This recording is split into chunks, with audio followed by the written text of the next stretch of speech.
저는 임동원 장관님 피스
건강은 어떠십니까 요즘?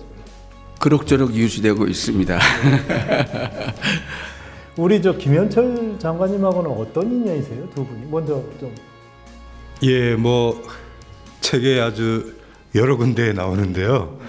예, 우리 임동원 장관님께서는 뭐 제가 잠깐 소개를 좀 드리면요.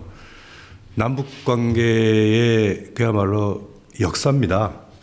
예, 그래서 사실 뭐 한반도 통틀어서 김일성 주석, 김정일 위원장, 김정은 위원장 3대를 상대하신 거의 유일하신 분이죠. 우리가 남북관계 역사를 2000년 이전과 이후로 구분합니다.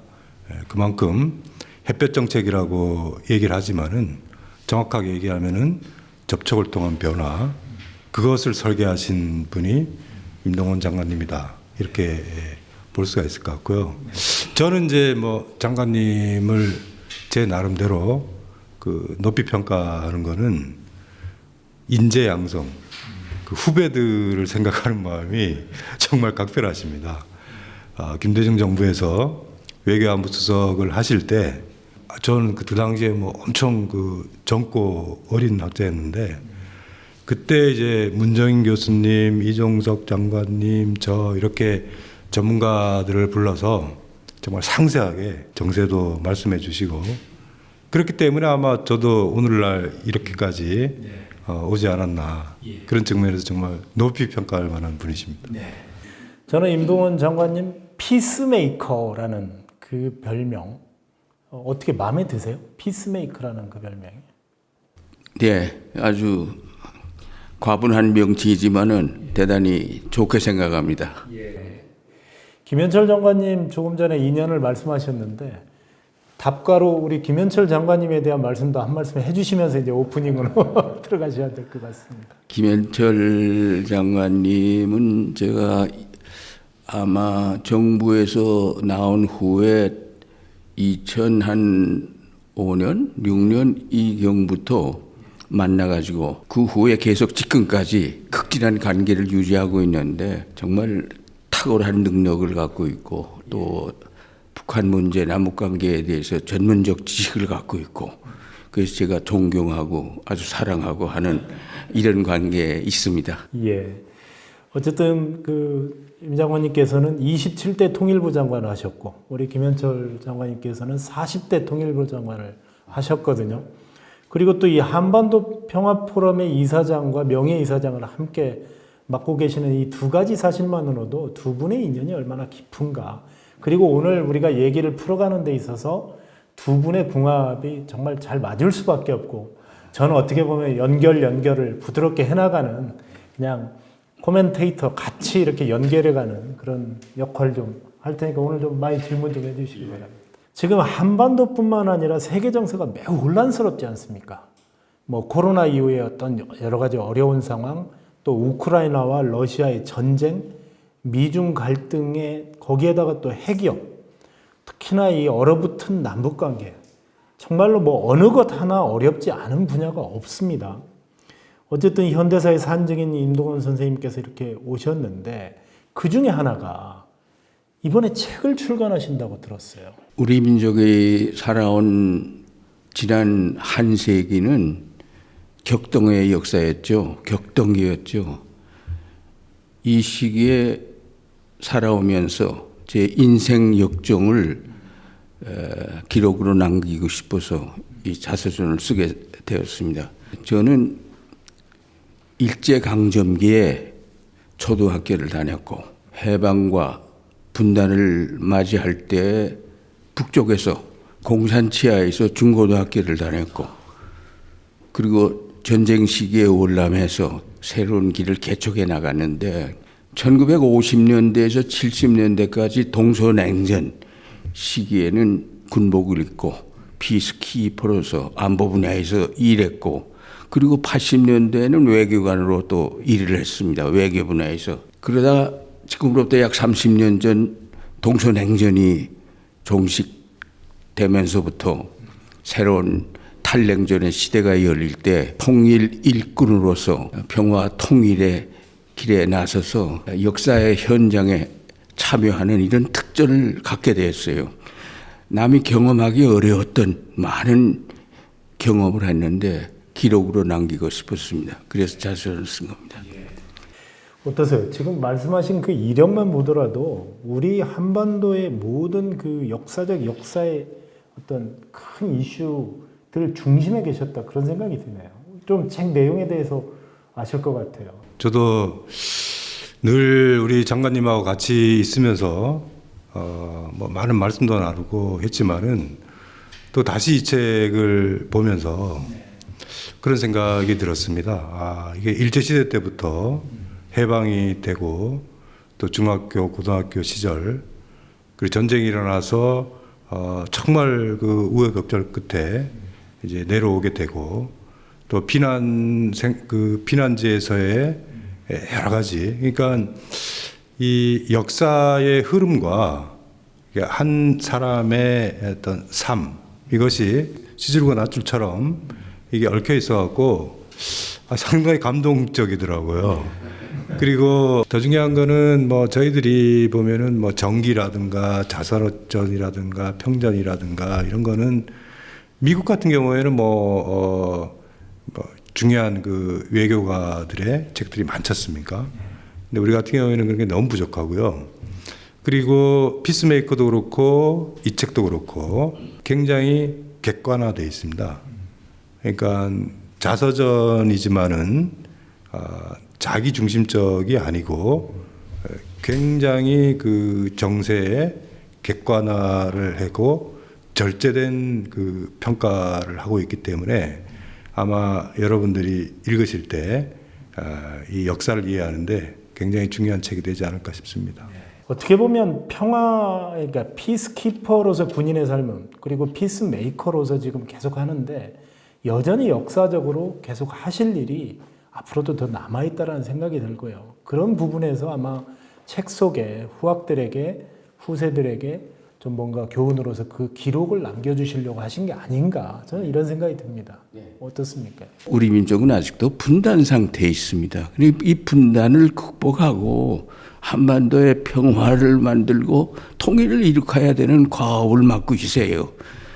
근데 다행히도 동서냉전이 끝나면서 우리에게도 기회의 창이 열렸죠. 한반도에서도 냉전을 끝내고 남북관계를 개선해서 평화 통일을 지향해 나가기 위해서 힘겨운 노력을 경주했어요. 가다 서다 전진하다 후퇴하다. 그럼에도 불구하고 계속 앞으로 나왔습니다. 이 전 과정에 30년의 과정에 제가 참여를 하게 된 특전을 가졌는데 이것을 기록으로 남겨서 후학들이 또 후손들이 제대로 알 수 있도록 해줄 필요가 있다고 생각했던 것이죠. 근데 이 자서전에서는 제 개인의 삶, 물 위주로 한 것이 아니라 제가 살아온 시대의 역사적 배경, 한반도 정세, 그때 우리가 당면했던 과제들 해결하기 위한 우리들의 노력이 어떻게 전개되는가 하는 것을 부각시켜서 쓰는데 중점을 뒀습니다. 그리고 또 하나 제가 중점을 둔 것은 이 과정에서 저는 많은 분들의 지도와 사랑을 받았어요. 그리고 많은 동료들과 함께 일했는데 이 동료들의 도움이 있어서 오늘의 제가 있었다고 생각하고 또 그리고 북측 대표들과 북한 사람들과 대화하고 협상을 제일 많이 제가 했죠. 또 외국인들과 협상도 하고 그리고 제가 살아오는 기간 동안에 만났던 너무도 훌륭한 분들이 많았어요. 이런 분들을 기억하면서 일일이 이름을 모두 열거해서 감사의 뜻을 표하고서 이 책을 썼습니다. 예.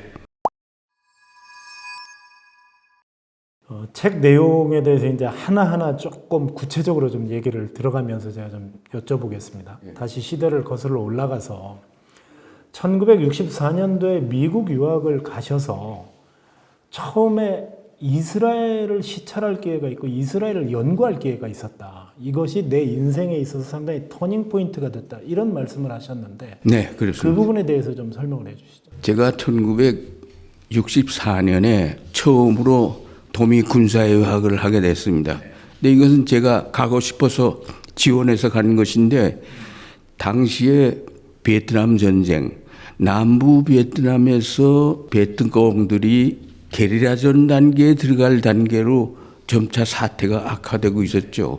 그러다 이제 그 이듬해 본격적으로 전쟁이 시작되는데 바로 제가 미국에 유학을 가게 된 건 그 시기인데 이때 북한도 남한에서 민족해방 인민민주주의 혁명을 전개하겠다고 결정해가지고 베트남식 민족해방전쟁 또는 혁명전쟁을 추진하려고 무장감첩들을 보내서 정보 수집하고 하던 때예요. 이 사태를 심각하게 보면서 이걸 어떻게 예방할 수 있고 통제할 수 있겠느냐.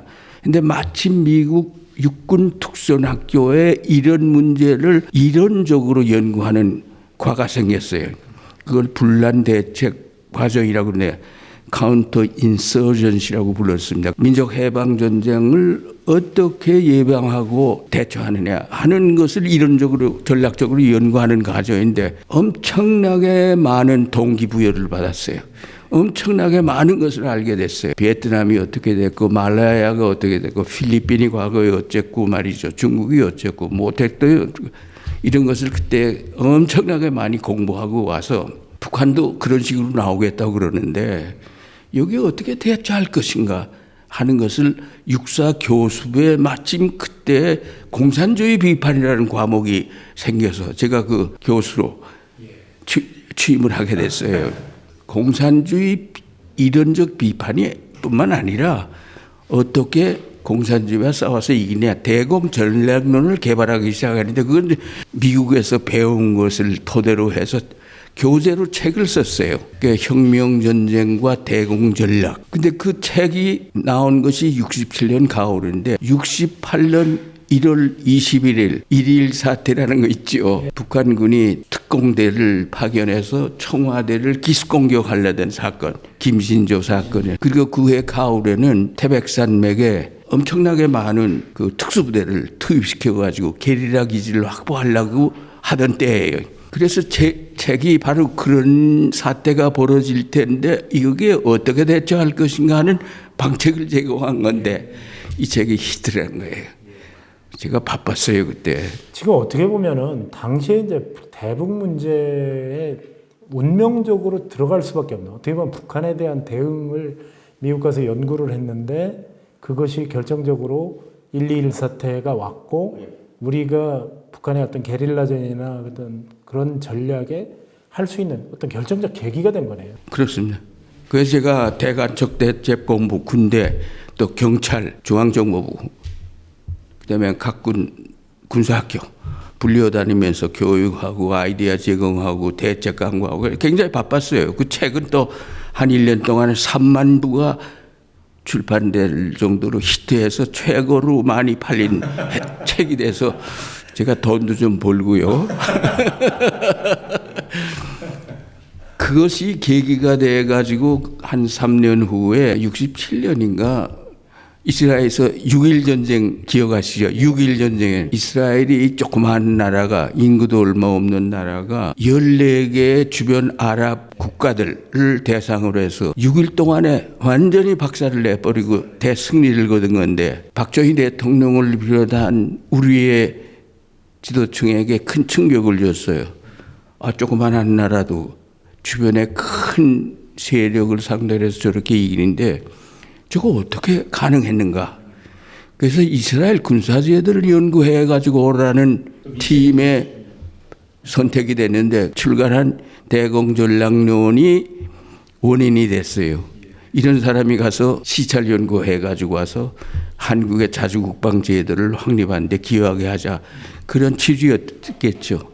저는 이스라엘 가서 제 인생관이 바뀌어졌어요. 참 이스라엘 대단한 나라는, 이스라엘이라는 나라가 뭐 한 2000년 전에 망해가지고 디아스포라 전 세계에 흩어졌다가 이제 몇 사람 돌아와가지고 건국을 해가지고 했는데 주변 아랍 국가들이 그걸 허용하지 않지 않았어요. 근데 어떻게 그걸 이겨낼 수 있었느냐 하는 것은 우리 그 시찰팀이 공동으로 낸 결론은 물론 우수한 군사전략, 그다음에 국방정책, 두말할 것도 없지만은 거기에 추가해서 이스라엘 사람들의 정신력, 유태교 신앙에 입각한 하나님이 나와 항상 함께 계신다. 싸워서 이기지 않으면 우리 가족이 망하고 또 디아스포라가 된다.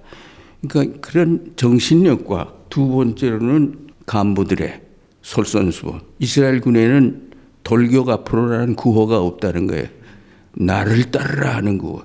그래서 6.1 전쟁 전사자 통계를 보면은 장교, 초급 장교의 전사자 수가 전체 전사의 25%를 차지하는데 전 세계 역사상 이런 게 없어요. 대부분이 한 80%, 90%가 사병들이 죽는 거란 말이에요. 이게 솔선수범입니다. 그 다음에 이제 또 하나 하는 것은 양보다 질 위주의 원칙. 참 인상적인 건 뭔가 하면은 전투기 한 대의 조종사가 4명씩 양성돼 있어요. 4명씩이요? 네. 한 대? 한 명 양성해서 유지하는 것도 힘들죠. 전 세계적으로 다 공통적인데.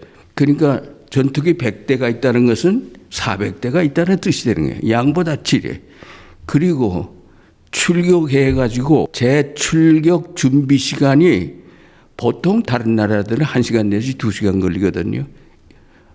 이스라엘은 10분 이내, 7분에서 9분 사이가 됐다는 통계예요. 그 사이에 앞에 나갔다 돌아온 조종사는 쉬고 새 조종사가 10분 후에 타고 뜨는 거예요.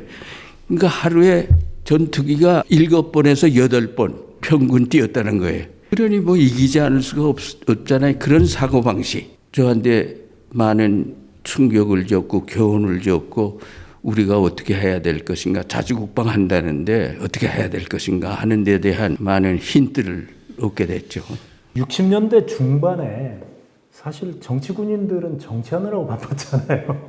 근데 우리 임동원 장관님은 미국, 이스라엘 그런 연구와 전략을 연구하셨네요. 그렇죠. 그래서 이제 70년대 들어오시면서 장관님이 합참의 전략기획과장, 또 육군본부의 전략기획처장, 그야말로 이 전략가로서의 요직을 거치게 됩니다. 제가 이 책을 보니까 자주국방, 특히 이게 그 율곡 사업이라는 그 명칭을 정하는 과정도 매우 흥미롭게 읽었습니다. 자주국방 전략인 율곡 사업을 추진하는 과정이라는 게 순탄치 않았구나. 많은 사람들을 이제 이해를 시키면서 추진을 하셨던데요. 매우 흥미롭게 읽었습니다. 조금 소개해 주면 좋을 것 같습니다. 그 1970년대 초가 되면은 69년에 미국의 닉슨 대통령의 닉슨 덕트린이라 해가지고 아시아의 방위는 아시아 사람들이 스스로 해야 된다 하면서 한국에 주둔하고 있던 주한미 육군 한 개 사단이, 두 개 사단 중에 한 개 사단이 철수하고 한국 방위의 대부분을 한국군에게 이양해 베트남의 미군이 개입해서 군사적 승리 제일주의 전략을 취했는데 점점 그것이 어려워지는 상태가 되어버렸던 때예요. 미국만 붙잡고 늘어지고 모든 걸 미국만 의존해왔던 우리로서는 큰 충격이 아닐 수가 없었죠. 이러다가는 우리도 베트남처럼 망해야 되는 게 아닌가 하는 불안감들이 돌았지만은 많은 사람들이 능력이 없으니까 별재간에 없지 않느냐. 그래도 어떻게든지 미국을 붙잡아가지고 미국에 의존해야 된다 하는데 때마침 제가 합참에 육군 대령 예정자인데 불려왔어요. 딱 한 사람 불려왔는데 그때까지만 해도 합참은 할 일이 없던데요. 양로원이라고 그랬어요. 왜 그러냐면 미국이 전부 전략 뭐 계획 세우고 지원해주고 하는데 합참은 할 게 없거든요. 그 집회이나 하는 것이죠. 제가 안 가려고 그랬는데 가보니까 새로 부임한 합참본부장 이병형 장군이 그럼에도 불구하고 자주국방을 위한 준비를 해나가야 되겠다. 군사전략도 새로 수립하고 독립국가로서의 군대의 모습이 어때야 되는가 하는 군사전략을 세워서 우리 독자적으로 전쟁에서 승리할 수 있는 군대로 바꾸어 나가야 됐다 하는 강한 의지가 있는데 문제는 이제 능력 아니겠어요. 그러나 계획을 세우자 해서 제가 불려가서 같이 계획을 세웠는데 박정희 대통령이 적극적으로 지지하고 나섰어요. 왜 그러는가? 참 저희도 그것까지는 그때는 생각 못했는데 제3차 경제개발 5개년 계획이 시작됐는데 이 5개년 계획은 중화학공업 육성을 목표로 한 거예요. 그래서 철강, 기계, 조선, 전자 이런 거 위주로 키우는 양성하는 계획인데 방위산업을 육성하는 것과 연계시켜서 초기에 발전시키는 수밖에 없다 하는 게 박 대통령의 생각이. 근데 그게 맞아떨어진 거예요. 잘 생각했다. 그렇게 돼야 된다. 그래야 이 경제개발 기획도 성공한다. 해서 뭐 굉장한 찬사를 받으면서 이제 신나게 계획을 하게 되는데 제가 율곡 선생을 기념하는 의미에서 율곡 계획으로 그 이름을 제시했죠. 그래서 아주 대단히 좋다고들 다 지지하고 이랬었는데 그때 그렇게 시작했는데 예산이 없잖아요. 부족하지 않아요. 그런데 그 이듬해 65년에 남부 베트남이 멸망해버리고 마는 겁니다. 이 충격을 받아서 방위세를 신설해가지고 국방비를 충당해, 투자비를 충당해. 이게 GNP의 2% 정도의 역할을 해요. 겨우 시작할 때는 M1 소총을 M16 소총으로 바꾸고 탄약 생산 정도로 시작했는데 율곡 사업이 18년 동안 지속됩니다. 그 결과 18년 후에는 어떤 상태가 되어버렸는가 하면은 전차, 대단히 힘들다는 잠수함, 구축함 다 우리가 만들고 그다음에 전투기도 조립 생산이 가능하게. 그래서 이 율곡 사업은 방위산업 육성 발전에 크게 기여했고 우리나라의 과학기술 발전을 선도했고 더 나아가서 국민경제 발전에 크게 기여하게 되는 겁니다. 이건 누구나 다 학자들이 높이 평가하는 건데 우리 방산품 중에서 세계 최고의 수준의 것이 K9 자주포입니다. 이건 미국이나 영국 거보다 훨씬 우수합니다. 그래서 이미 8개의 나라에 수출됐더라고요. 그런데 이번에 9번째로 폴란드에서 뭐 200대가 수입해 간다는 뉴스를 보고 그다음에 전차도 K2 전차 수출하기 시작했고 전투기 FA-50 또 수출하게 되고 이렇게 될 걸 보면서 저는 정말 계속 행복하고 야 보람이 있었다. 율곡 계획이 이런 결과를 가져왔구나 이렇게 생각을 합니다. 말씀을 듣다 보니까 율곡 사업이라는 게 우리가 알고 있는 또 율곡 사업에 조금 이면이 있지 않습니까? 그런데 그럼에도 불구하고 자주국방이라고 하는 우리의 그 기틀을 세웠고 그것이 지금 뭐 거의 한 40년이 지나서 K방산 우리가 자랑스럽게 얘기하는 뭐 현 정부의 성과라고 요즘 와서 조금 얘기는 하지만 그것이 결코 당대 현 정권의 성과라기보다는 70년대부터 준비되어 왔던 박정희 대통령 시절부터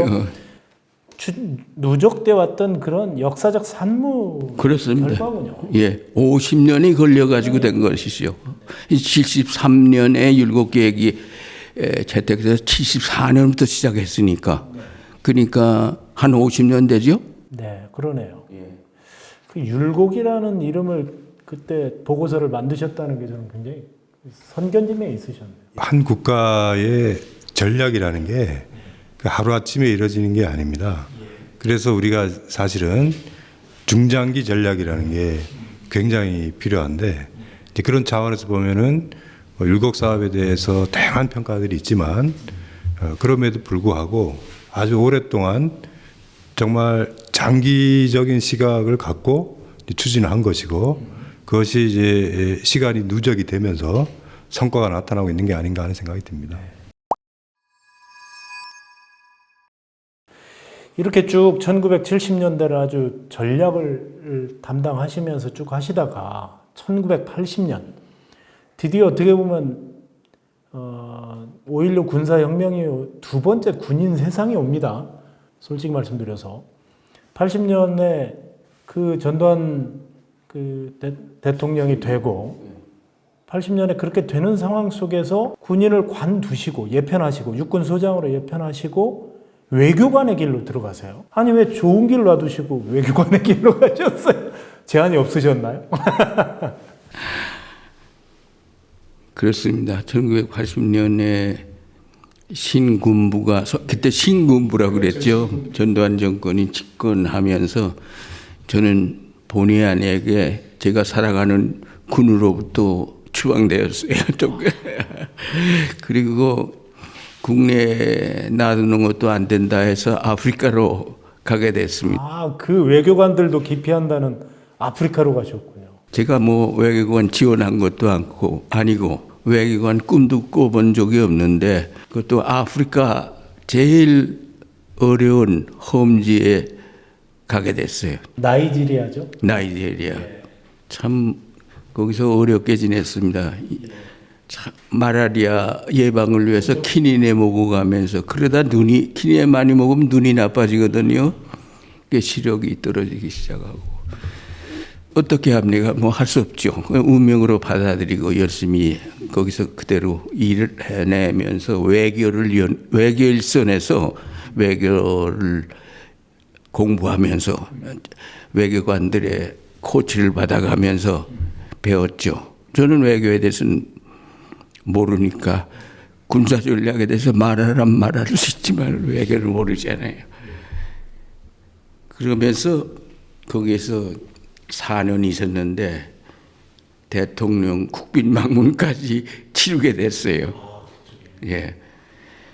그리고 그 다음에 간 데가 오스트레일리아, 호주인데 그거는 누구나 가고 싶어 하는 데거든요. 우리 집 사람은 지옥에서 파라다이스에 왔다고 그랬는데 참 참 좋은 나라예요. 근데 저는 오스트레일리아 하면은 거기 가서 너무나 새로운 세계에 마주친 거예요. 근데 오스트레일리아는 노동조합이 강한 나라거든요. 20세기 한 100년 동안에 걸쳐 가지고 기업인을 이익을 대변하는 자유당과 노동조합이 자기들의 이익을 주장하기 위해서 의회에 진출시킨 국회의원으로 조직된 노동당 교대로 정권 교체가 몇 번씩 이루어진 거예요.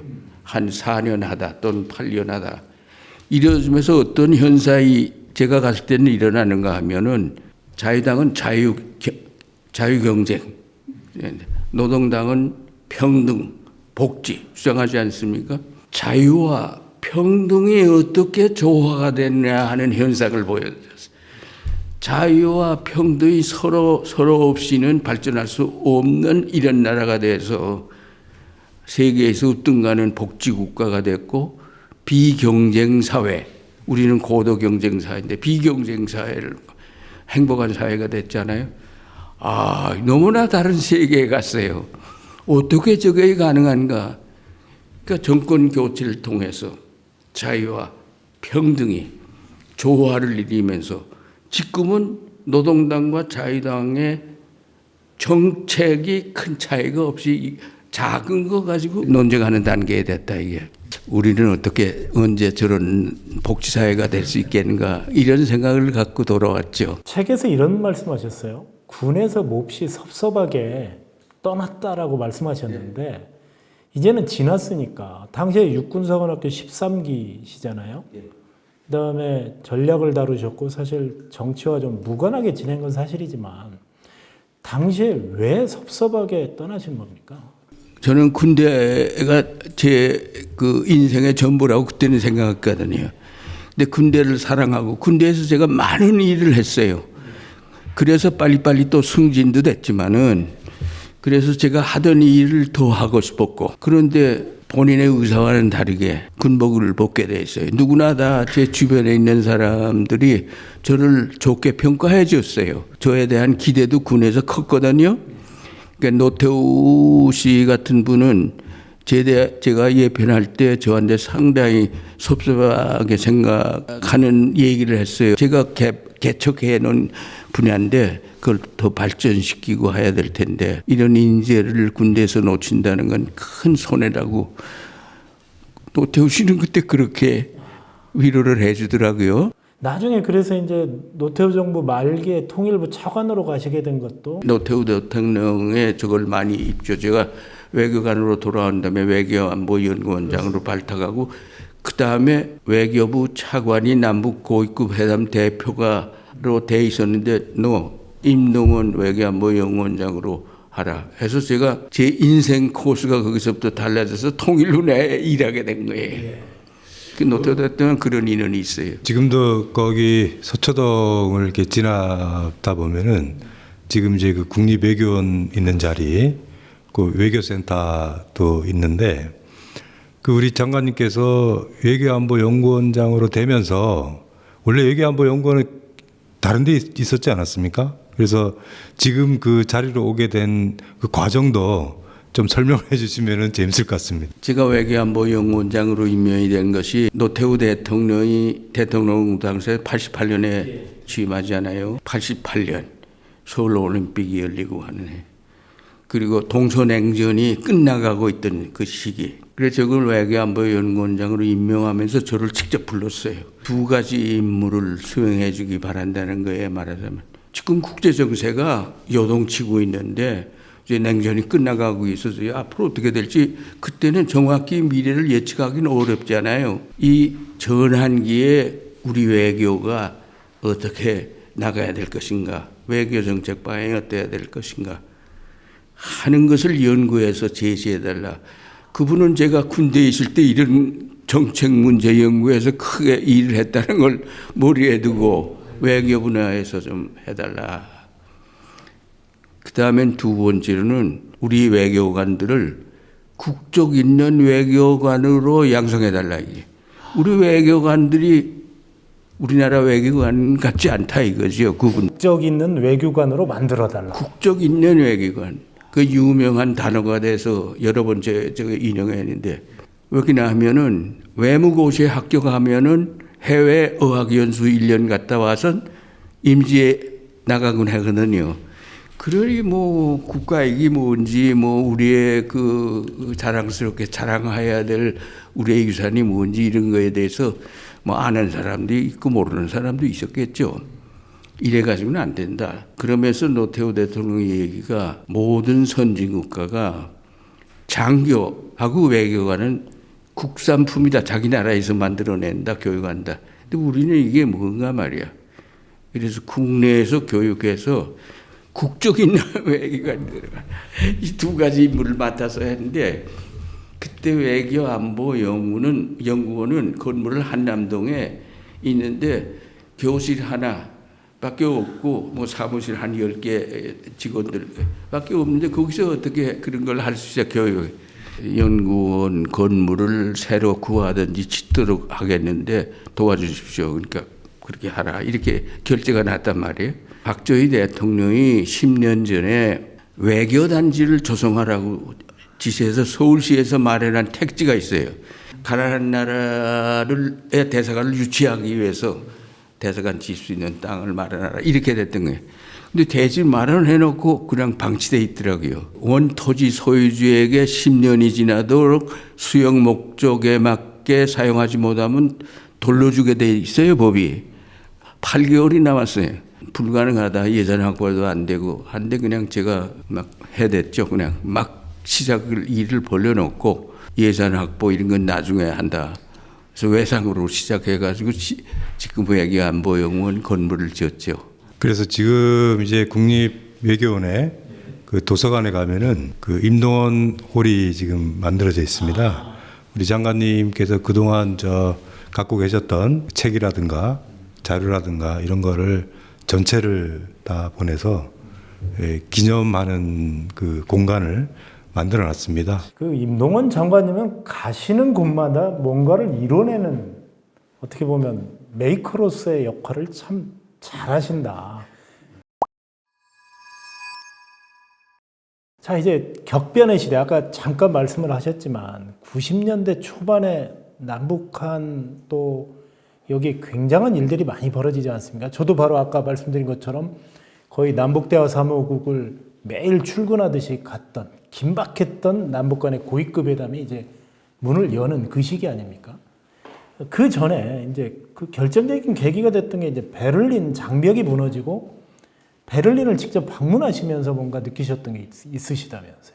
제가 외교안보연구원에 근무하면서 집중적으로 연구한 것이 그 시대 상황과 관련해서 유럽에서의 평화 프로세스, 헬싱키 프로세스, 군사적 신뢰 구축 조치가 어떻게 이루어지고 군비 감축이 협상이 어떻게 진행되고 하는 것을 집중적으로 연구하고 또 하나 연구한 것이 독일 통일의 과정입니다. 독일이 어떻게 통일됐느냐.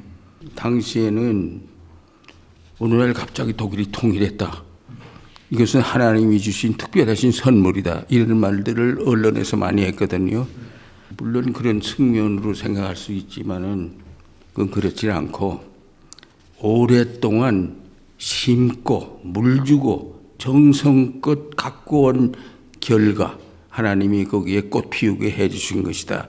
이렇게 말하는 것이 옳다고 제가 주장하기 시작했어요. 그것은 서독의 브란트 수상의 동방정책이거든요. 그 동방정책은 적군을 통한 변화, 한 발자국 한 발자국씩 적군을 통해서 동독의 변화를 이끌어오겠다. 그래서 교류협력을 활성화하고 경제 지원을 하는데 20년 동안 연평균 32억 달러, 1년에 32억 달러 평균 20년 동안 지원하고 이산가족 재결합도 실현하고 교류협력 오고 가고 하는 걸 실현하고 그리고 나중에는 텔레비전 방송 서로 볼 수 있는 상황까지 가고 이러다 보니까 동독 사람들의 의식이 점차적으로 변하게 되는 것이죠. 이래서 동독 시민들이 때가 왔을 때 들고 일어난 시민혁명을 통해서 통일을 이룩하는데 흡수 통일이라고 언론에서 많이 보도했는데 흡수 통일이 아니거든요. 동독 시민들이 스스로 결단해서 이루어낸 통일입니다. 동독 시민들이 시민혁명을 통해서 공산정권을 무너뜨리고 난 다음에 임시정부를 자기들이 수립했는데, 그러고 난 다음에 앞으로 어떻게 할 것인가, 통일을 어떻게 할 것인가 세 가지 방안을 놓고 국민투표를 해가지고 이제 통일을 이룩하게 되는 거거든요. 이 동방정책이라는 것이 단순히 동독에 대한 정책인가, 그게 아니란 말이에요. 소련권에 대한 정책인데, 놀라운 것은 브란트가 집권하자마자 그 이듬해 소련과 관계 정상화부터 먼저 하지 않아요? 철의 장막을 뚫고 폴란드하고도 관계 정상화하고. 왜? 독일이 먼 훗날 통일하려면은 유럽의 평화 체제 안에서만 가능하다. 유럽 평화를 만들어내는 것이 급선무다. 이것이 동방정책의 목표였다는 거예요. 뭐 이런 것들을 연구를 해왔는데, 현재 통일된 독일 현장에 가서 그걸 보고 확인하고 싶었었죠. 상당히 많은 걸 느꼈어요. 우리가 어떻게 통일해 나갈 수 있겠는가. 우리도 갑자기는 안 되고 점진적 단계적으로 독일에서 얘기했던 디facto unification, 사실상의 통일상, 정책 통일은 안 됐지만 통일된 것과 비슷하게 경제, 사회, 문화적으로는 오고 가고 할 수 있는 사실상의 통일상도 이루는 것이 올바른 길이겠다 하는 신념을 갖고, 지금도 그거 변함이 없는데, 그걸 나중에 이제 합병 정책을 통해서 구현해 보려고 노력하게 되는 계기가 되죠. 예, 사실 뭐 통일 문제를 바라보는 여러 가지 시각들이 있는데요. 독일 통일을 보면서 뭐 베를린 장벽이 붕괴하고 1990년에 통일 조약을 해서 통일을 하게 되는데, 그것도 중요하지만은 과정을 봐야 된다. 그래서 통일이라는 것이 결과가 중요한 게 아니고 통일은 과정이다 하는 것을 그 독일 통일의 교훈을 굉장히 강조하시는 거고요. 우리 장관님 별칭이 뭐 많습니다. 햇볕 정책의 주역이다, 뭐 여러 가지가 있지만은 그 중에 또 하나가 한국의 에곤바다 하는 그 별칭도 있어요. 그 에곤바라는 분은 누구냐 하면은 동방정책을 추진했던 빌리 브란트 총리 밑에서 그 동방정책의 전략가가 있습니다. 아까 말씀하셨던 그 동국공과의 관계라든가 동서독 관계라든가 이런 거를 쭉 했던데, 우리 장관님 그 후에 실제로 에곤바를 만나게 됩니다. 정말 저는 굉장히 그 역사적인 만남이라고 봤거든요. 전략가 대 전략가가 만난 거예요. 제가 에건바를 상당히 그 존경하고 에건바에서 배우려고 많이 노력했는데, 마침 독일 통일 10주년이 되는 해에 저를 초청해서 동방정책의 설계자 에건바와 햇볕정책의 설계자 임동원의 대담을 베를린 자유대학에서 토론회를 가졌어요. 저는 상당히 영광이고, 그리고 거기서 많은 의견을 교환했죠.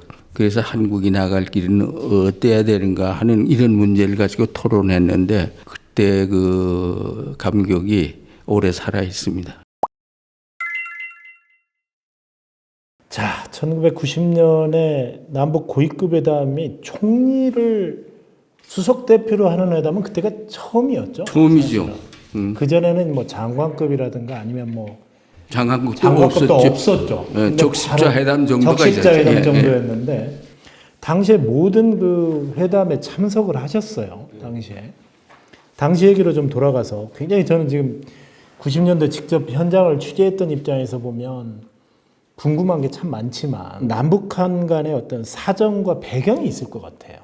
어떤 이해관계가 맞아 떨어지거나 아니면 그런 어떤 시대적 요인도 물론 있었지만, 어떻게 보십니까? 동서냉전이 끝나면서 한반도에서 냉전을 끝내야 되겠다 하는 생각들이 난가보게 다 같이 있었죠.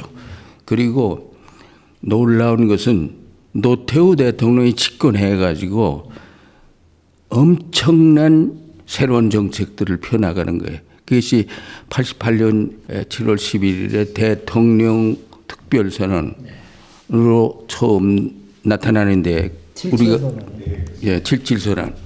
노태우 대통령이 77선언에서 여태까지 40년 동안 유지해온 방공정책을 버리고 북한을 대화와 협상의 상대로 인정하고 여태까지 인정을 안 했단 말이에요.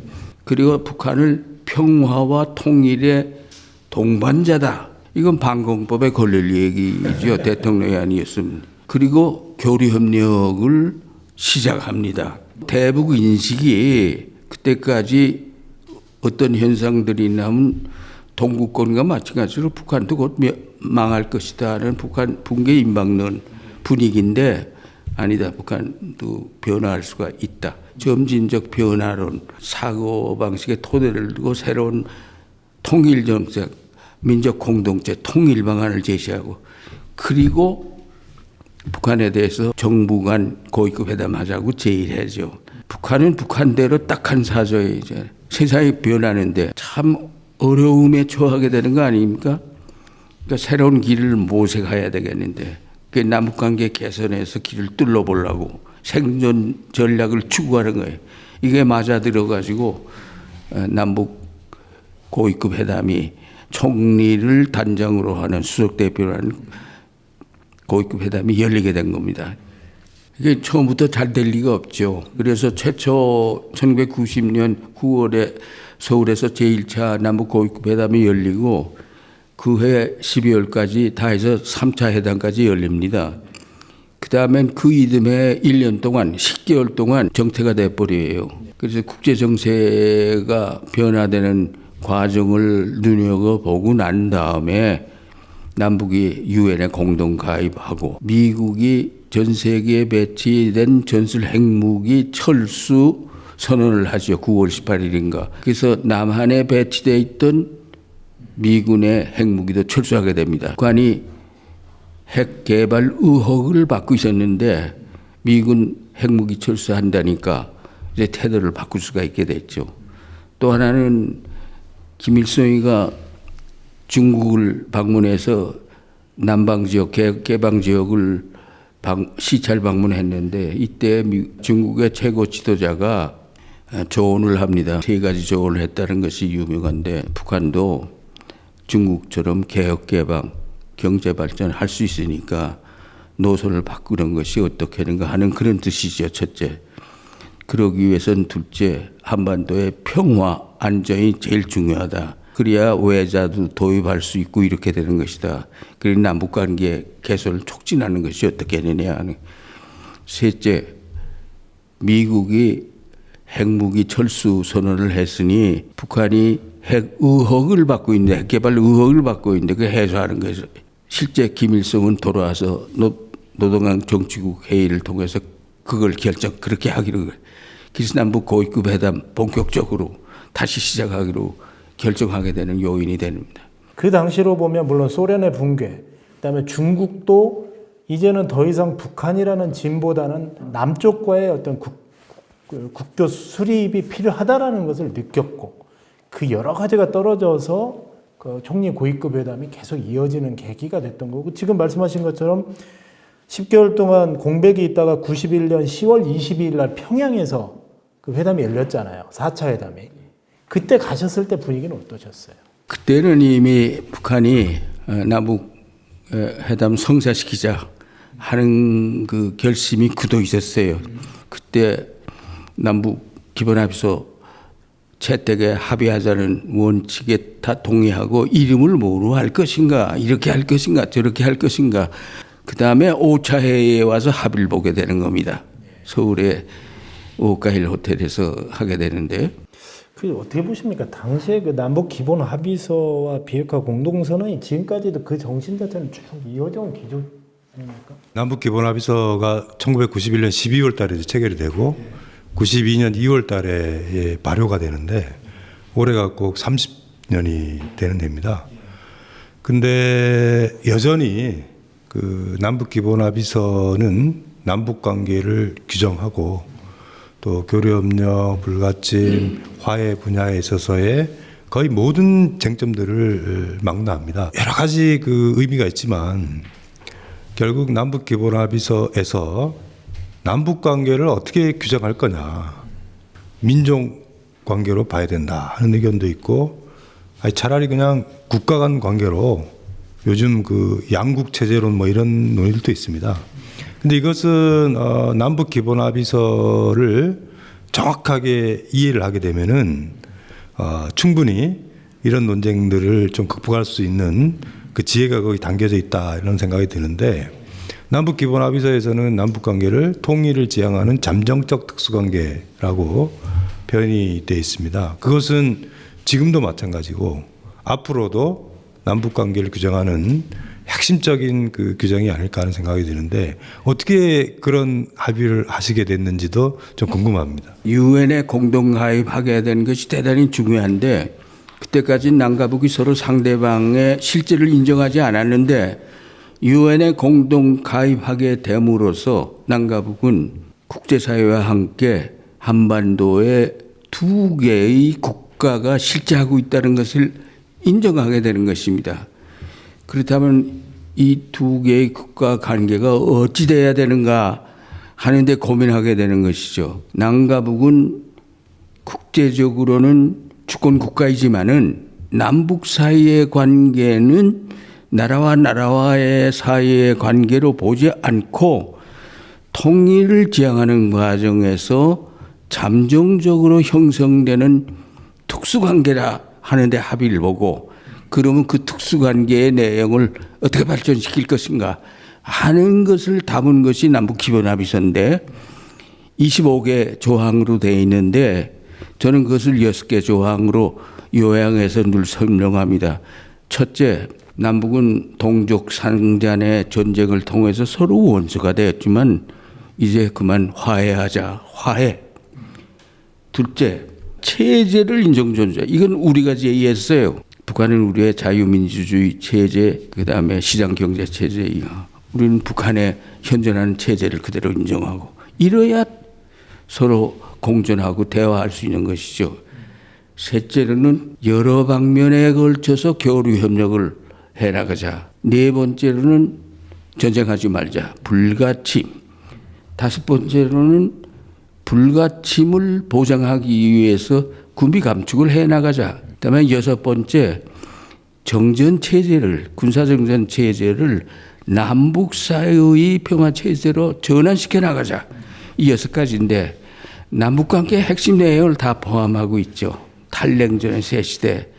그래서 남북기본합의서는 어떤 의미를 가는가? 탈냉전의 새로운 남북관계를 규정하는 기본 장전이다. 이게 지금까지도 이 원리의 모든 걸 토대를 두고 남북관계가 전개되고 있는 것이죠. 그다음에 두 번째로는 남북 정상회담을 통해서 6.15 남북 공동선언이다. 그다음에 14선언이다. 2018년에 문재인 대통령의 평양 선언, 또 그 앞에 판문점 선언, 이런 것들인데 이 모든 선언의 기초를 이루고 있다. 기본들.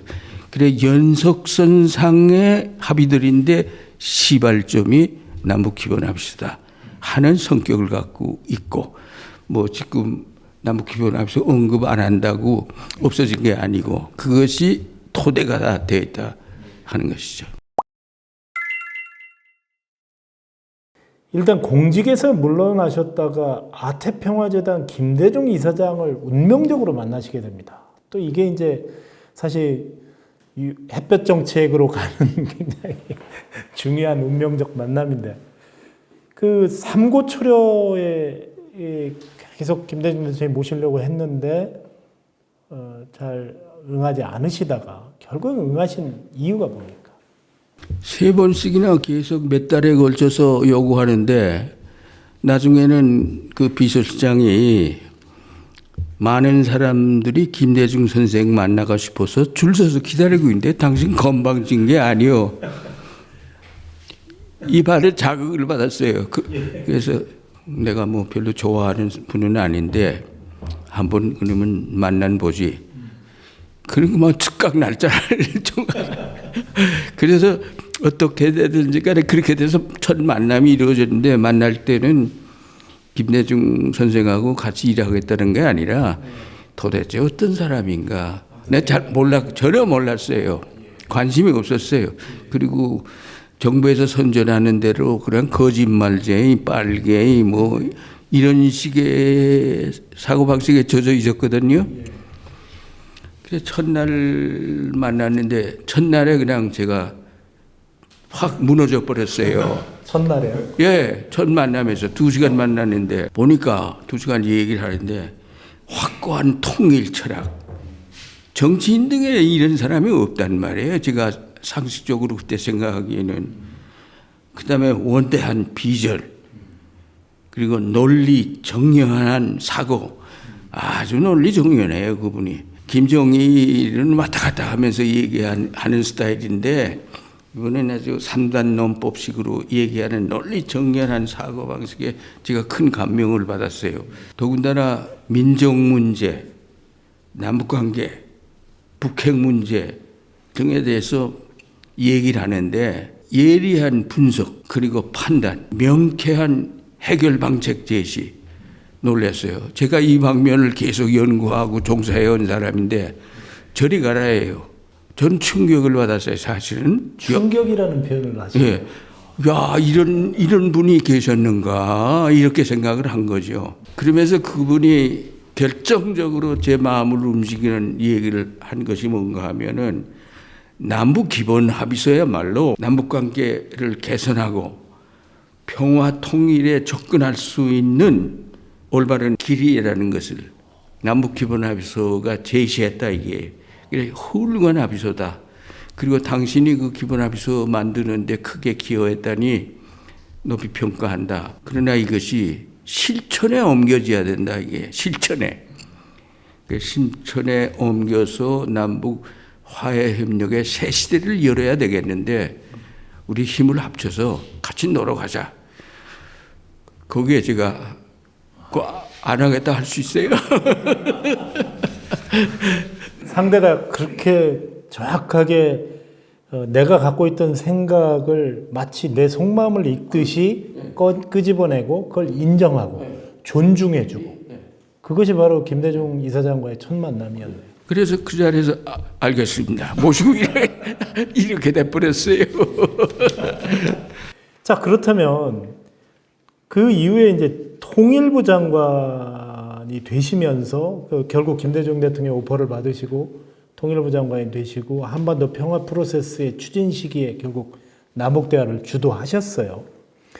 91년에 추진했던 것과 당시에 김대중 정부가 추진했던 어떤 거의 차이점 어떤 겁니까?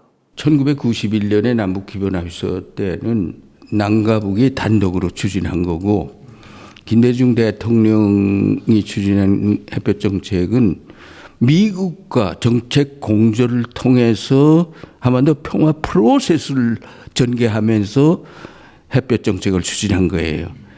이것은 아까 독일의 얘기를 했지 않습니까? 한반도 문제는 국제 문제예요. 민족 문제인 동시에 미국이 깊이 개입되어 있는 국제 문제예요.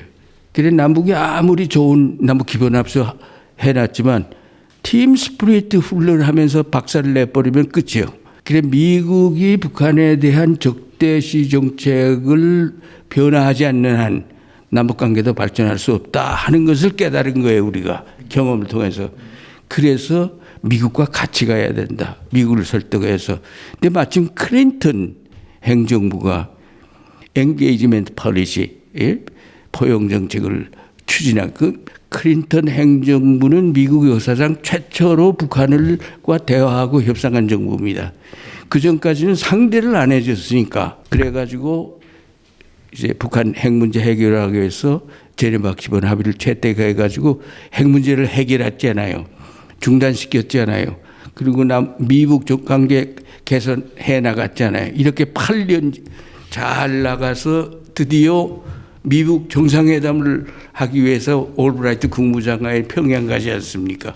여기까지 됐더랬는데 그만에 대통령 선거에서 부시라는 위대한 사람이 당선돼서 ABC, anything but 클린턴 하던 건 다 틀려먹은 거 다 뒤집어 버리는. 그러니 또 우리 운명이 이렇게 된 거죠. 네.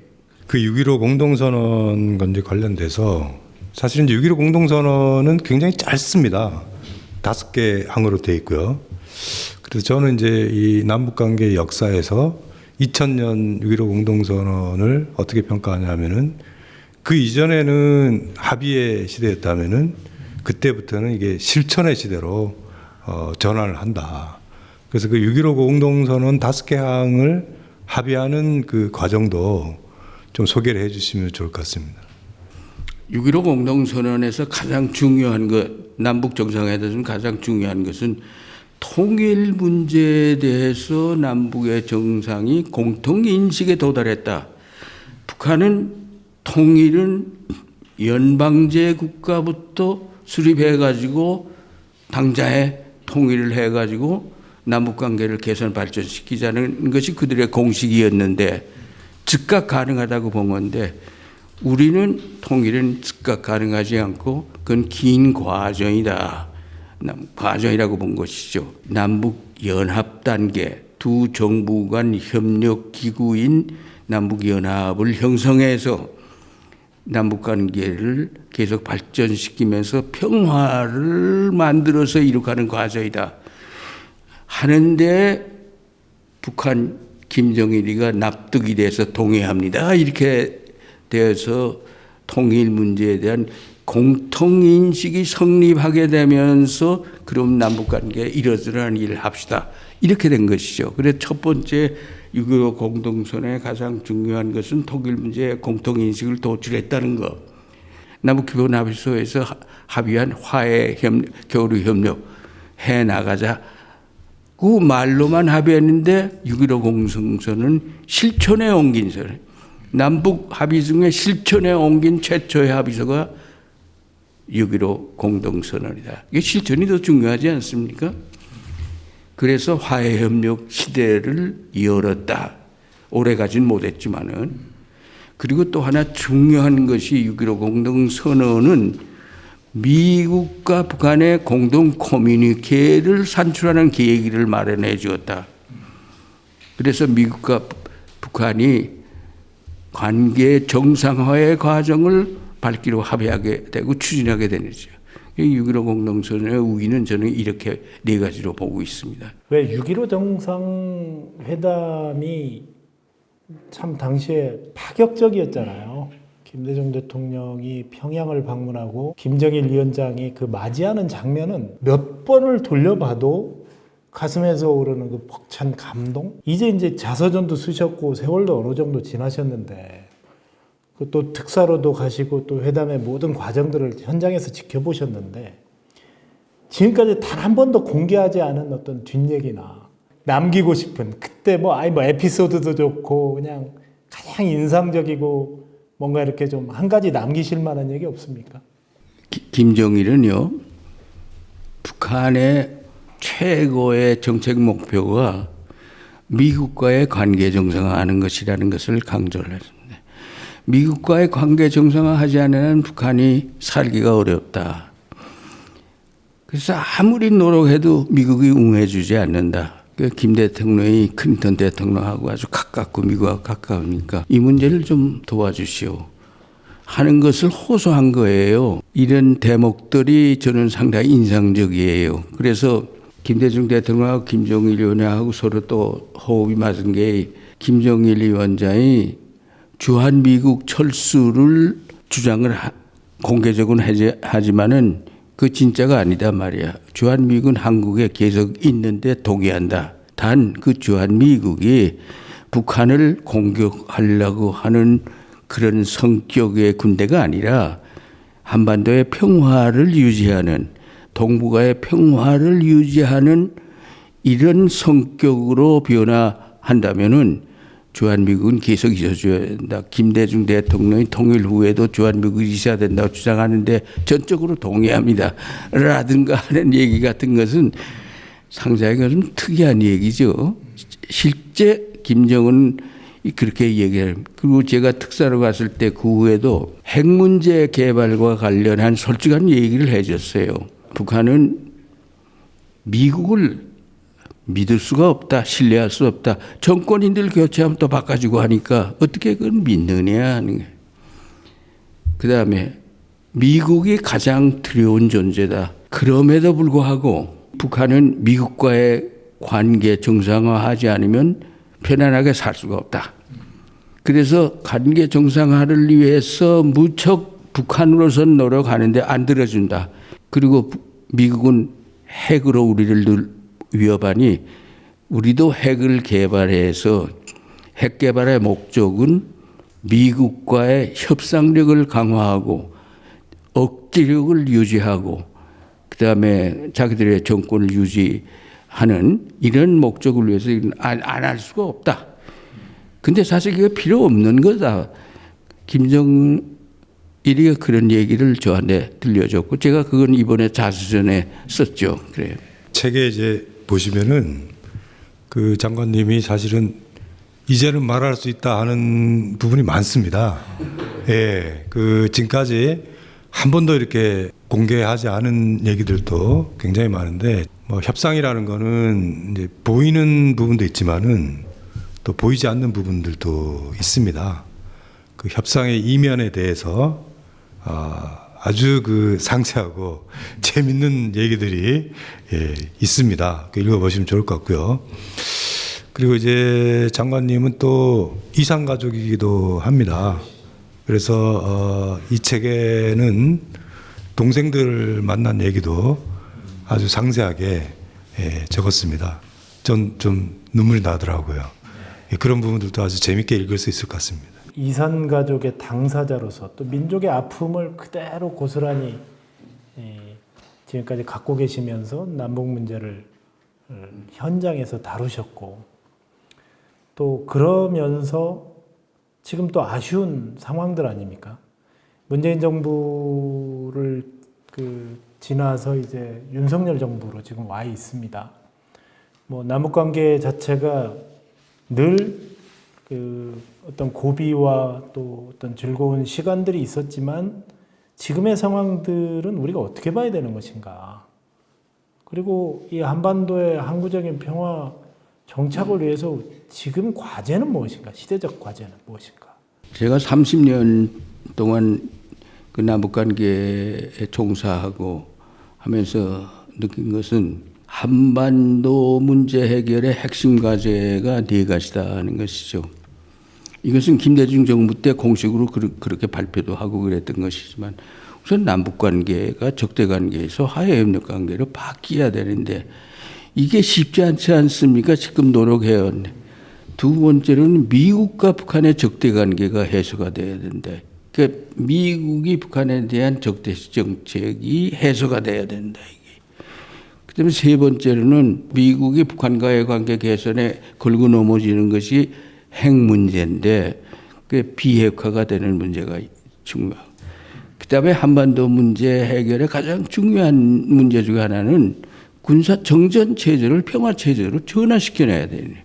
그래야 문제가 해결될 수 있는데 이건 근처에도 아직 못 갔다 이거죠. 제가 여기서 강조하고 싶은 것은 바로 싱가포르에서의 미북 정상 합의입니다. 4가지 하인데 그중에 3가지가 한반도 핵심 과제 3가지가 거기 들어있는 거예요. 첫 번째로 70년 지속된 미국과 북한 간의 적대관계를 해소하고 관계 정상화하도록 한다. 두 번째, 한반도의 정전체제를 평화체제를 전환하도록 노력한다. 세 번째, 북한은 비핵화를 실현한다. 바로 이렇게 4가지 문제를 서로 상호 연관성이 있고 상호 의존 관계에 있는데 포괄적으로 단계적으로 해결해 나갈 수밖에 없다. 이제 우리가 시도해야 할 새로운 접근 방법은 이미 남북 간에 미북 간에 또 국제 간에 합의한 4자 평화회담을 개최하는 것이다. 이 4자 평화회담 개최하면은 그것이 5년 걸릴지 10년 걸릴지 모르면 장기간 걸리는데 어떻든 4자 평화회담 과정을 통해서 평화를 만들어 나가는 과정이 중요하다. Peace making process. 그래서 이제 다시 한반도 평화 프로세스를 재개해야 된다. 그 다시 평화 강조한 것이죠. 다시 평화. 예. 예. 그 말씀 한마디에 다 담겨 있는 것 같습니다. 다시 평화. 우리가 그 두꺼운 책 한 권에도 담기 어려운 어떻게 보면 임동원 장관님의 여정을 통해서 우리 현대사의 중요한 맥락, 외교, 안보, 통일 여러 중요 지점만 여쭤본 시간이었습니다.